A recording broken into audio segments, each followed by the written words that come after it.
And that's the response from Wakefield Council in relation to the first part of that motion, which is the Wakefield Road crossing.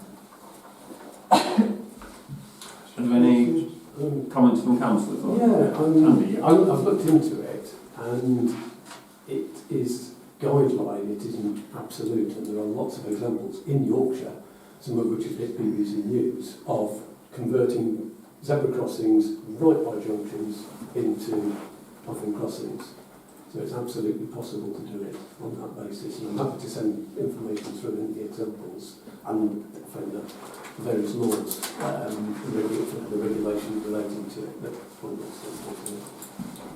Yeah. And I think we ought to go back to them and say, Absolutely. Sarah, My understanding from this, well, it's the third paragraph, and what also heard from Martin Barnes, I think it was, is that it's not whether you can convert or not, it's the sight lines and the proximity of side roads and junctions, and the guidelines for a crossing with lights and all those aspects. Too close to the junction of the side road for a puffin crossing, and so that's as I've understood it, that's the criteria. It's not that you can't convert, but it's that particular aspect that is the issue as I've understood it. a crossing right by a junction that's been converted, so it's possible. Yeah. And with numerous others as well. I mean, the only problem... I'll send it on to Jan. All we can do is keep petitioning and lobbying Wakefield Council in terms of this and to continue on that. And obviously getting the district councils to work on side of those things. And as I'm sure all councils on this parish council will have nameless examples. I mean, if you go to Methodist crossing there, it's a bit... There's actually an official document that shows it on each side of the crossroads. Yeah. That's a government document. I just, yeah. I wouldn't say took issue with that, not a massive issue, but in the second paragraph where it says, for visibility is crossing blah blah, so drivers should comply with the law. Well, they should. But if there is an accident, that's not going to fix it, and of course they shouldn't, but what we're suggesting is that we're worried that bad drivers won't. Yeah. But Can I just check, Chair, on 6.1, if we are to go out to local council, can I request support from Councillor Sherritt's offer to put something together with the research that you're saying? The support to me compiling something. Yeah. Does the council agree? If we have a show of hands on that? Yeah. So yeah, that's totally fine, yeah. Assuming you're all happy to... yeah.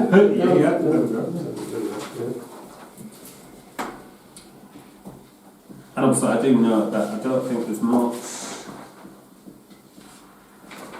that in terms of, they haven't commented about Barnsley or Doncaster Road as such, so that's still outstanding, because I know we've got residents here that are affected, by those roads more so than Wakefield roads, so just thought I'd get that one in for you. I'll keep chasing. Okay, so 6.2, to receive a report from the clerk following a review with Councillor Sherritt in relation to the approved proposal in September 23, to receive a proposal recommendation from Councillor Sherritt that Ackworth Council create, adopt and implement a robust open process for providing information to and dealing with inquiries from residents of the village. And we've also got the report in our packs at 6.2. Who wants to go first in terms of... the report is in there. Sorry, I'm struggling to speak. Yeah, no worries. No, I'm fine. I've got some strepsils, it's just I'm not being rude. Councillor Sherritt and myself met in relation to the proposal in September. We were together probably about an hour, wasn't we? And Yeah. picked through Yeah. quite a few bits and pieces, looked at current processes, looked at where we could improve communications. So this is the report that I produced with Andy's review as well, so that we're in sync with it. The areas that we found that we could build upon are on the back page of that report, and we came up with 3 recommendations, mainly centralised around improvement when we're dealing with formal requests, such as freedom of information, SARS and DSARS as well. So they're there for your review, Council. And if Andy, you want to add anything to that? No, just to say that I'm happy with it, and there's to see lots of processes in place anyway for it. And so I'm quite happy with this as a kind of response to my proposal. Yeah, and can I just say thank you to both of you for the work that you put into this, and obviously the ongoing work of making things more efficient is ever ongoing, isn't it? So, are there any more comments or on this? Okay. In terms of so there's some recommendations on the back.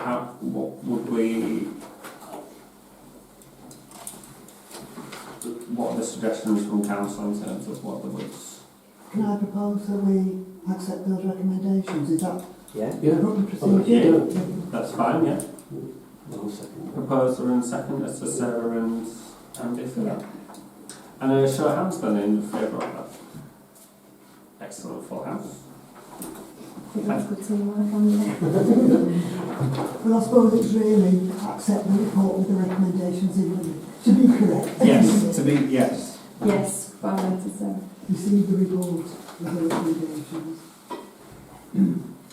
Excellent, thank you. Okay, so item 7, committee and subcommittee meetings. So 7.1, to receive minutes of the allotment subcommittee meeting held on the 1st of March 2024 and to approve the recommendations within them. So we've got those minutes in the packs. Are there any comments on that, on those minutes?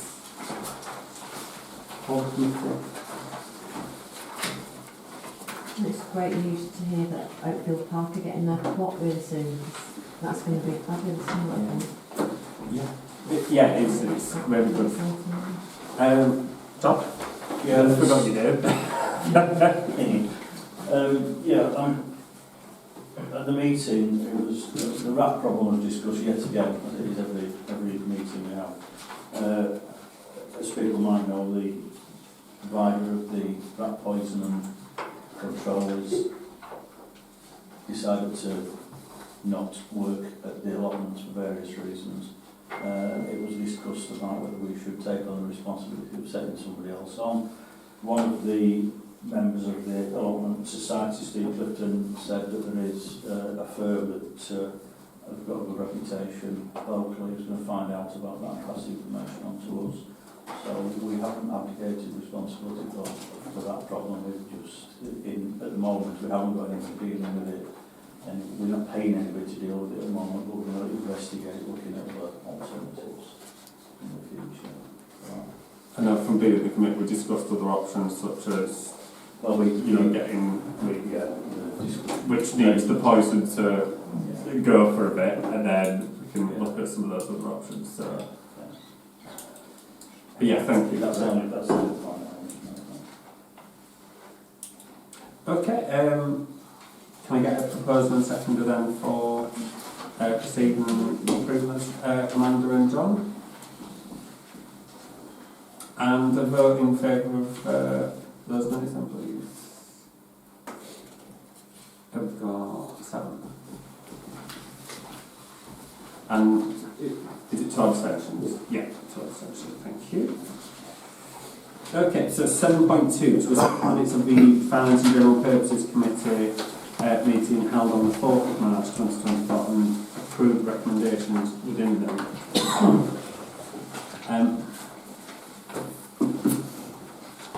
Can I take comments and questions first?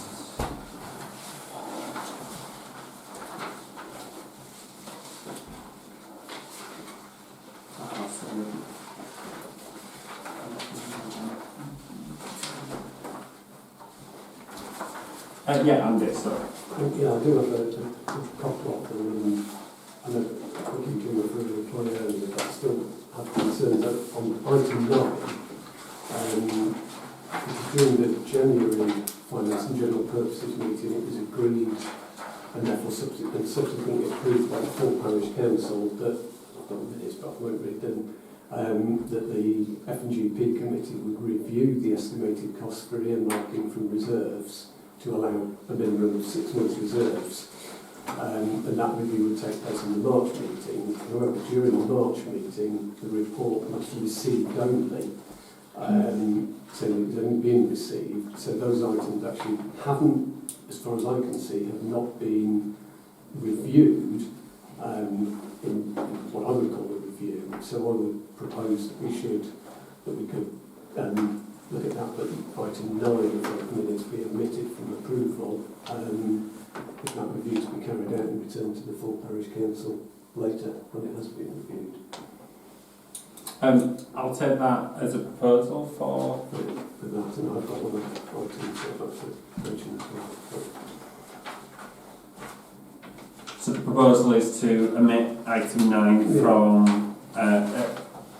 so to omit agenda item 9 from being approved at this meeting of the F&GP. Yeah. It's quite an important point in terms of documents and things. So. Can I get a seconder for that proposal, please? Just explain what that would mean. So essentially, this is my understanding anyway, so if we approve the F&GP minutes, assuming that Andy's proposal passed, if we approve the F&GP minutes, it would be approving all of them apart from item 9. So it would be everything on there apart from item 9, because that would be delayed to a future meeting once the review. Yeah. Okay, so that's been proposed and seconded. Any other comments? Yeah, Sarah. My understanding of it is what the document that was received was presented to the Parish Council, to the F&GP committee, sets out clearly the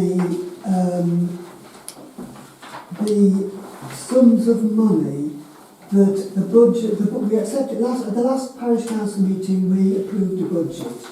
That budget was built on a number of items being funded out of reserves.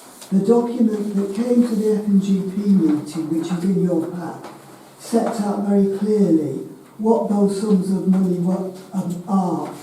They are estimated costs only. They are not committed for actual spending. We discussed the whole, the whole information sheet. We received detailed information on certain aspects of it. In my mind, that's a review, and without further, clarification about what a review would involve, I can't really see. I would support accepting the minutes with the sheet. There's no new figures in there that we haven't already received. There's no actions included in this sheet that was presented to us. It's a report of the situation that of the sums of money from reserves that the budget that we've already agreed was built on. So in my mind, that's we've done the job really. Okay. Are there any other comments or questions? Well, I've got another item I wanted to cover. Can I just take? I'll just take that. I'll take a vote then on the proposal that Councillor Sherritt's put forward regarding item 9 then. So that is to leave item 9 out of the minutes and to defer item 9 to a future meeting for review. Is that fair to say? Yeah. Okay, so that's what we'll be voting on. We've got proposal and second. So can I take votes in favour then, please, of Andy's proposal there? We've got 3 in favour. Can I take votes against that proposal?